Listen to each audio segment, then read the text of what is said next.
YouTube channel, my YouTube channel. ದಟ್ಟವಾಗಿ ಕೂದಲು ಬೆಳೆಯುವುದಕ್ಕೆ ನಾನು ಒಂದು ರೆಮಿಡಿ ಹೇಳುತ್ತೇನೆ.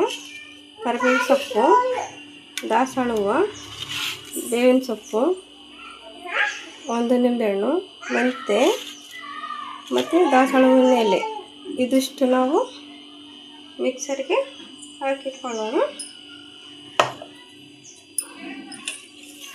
ನಾವು ಹಾಕುವಾಗ ಇದು ಕರಿಬೇವಿನ ಸೊಪ್ಪು ಸ್ವಲ್ಪ ಹಾಕಿದರೆ ಸಾಕಾಗುತ್ತೆ, ಜಾಸ್ತಿ ಬೇಡ. ಕರಿಬೇವಿನ ಸೊಪ್ಪು ಹಾಕೋದ್ರಿಂದ ತಲೆ ಡ್ಯಾಂಡ್ರಫ್, ತುರಿಕೆ ಅದೆಲ್ಲ ಇರುವುದಿಲ್ಲ. ಬೇವಿನ ಸೊಪ್ಪು ಹಾಕೋದ್ರಿಂದ ತುರಿಕೆ ಇರುವುದಿಲ್ಲ. ದಾಸವಾಳ ಹೂವು ಮತ್ತು ದಾಸವಾಳ ಹೂವಿನ ಎಲೆ ಇದಿಷ್ಟನ್ನು ಹಾಕುವ. ಇದು ಮೆಂತ್ಯ ಕಾಳು 2 ಸ್ಪೂನ್. ಇದನ್ನೆಲ್ಲ ಮಿಕ್ಸ್ ಮಾಡಿಕೊಂಡು ಬರೋಣ. ಹಾಕಿಕೊಳ್ಳೋಣ.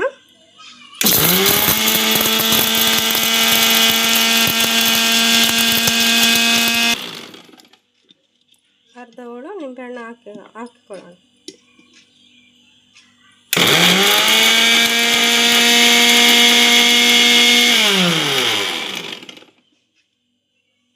ಇದನ್ನು ಎಣ್ಣೆದಾಗ ಚೆನ್ನಾಗಿ ಕಾಸುವುದರಿಂದ ಕೂದಲು ಕಪ್ಪಾಗಿ, ದಟ್ಟವಾಗಿ ಮತ್ತು ಬ್ಲ್ಯಾಕ್ ಆಗಿ ಬರ್ತದೆ.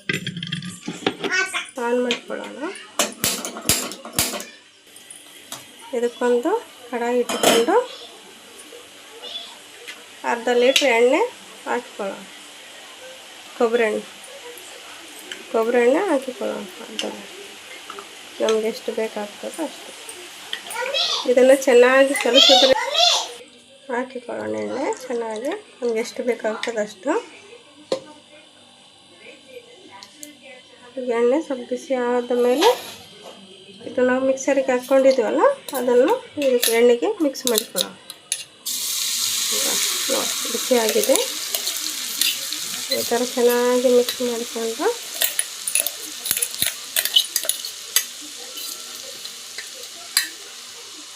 ಈ ಎಣ್ಣೆಯನ್ನು ಹಚ್ಚೋದ್ರಿಂದ ತಲೆಗೆ ಡ್ಯಾಂಡ್ರಫ್ ಇರುವುದಿಲ್ಲ ಮತ್ತು ತಲೆ ಡ್ಯಾಂಡ್ರಫ್ಲಿಂದ ತುರಿಕೆ ಉಂಟಾಗ್ತದಲ್ಲ ಅದು ಇರುವುದಿಲ್ಲ. ಬೇವಿನ ಸೊಪ್ಪು ಹಾಕಿರ್ತೀವಲ್ಲ ಇರೋದಿಲ್ಲ.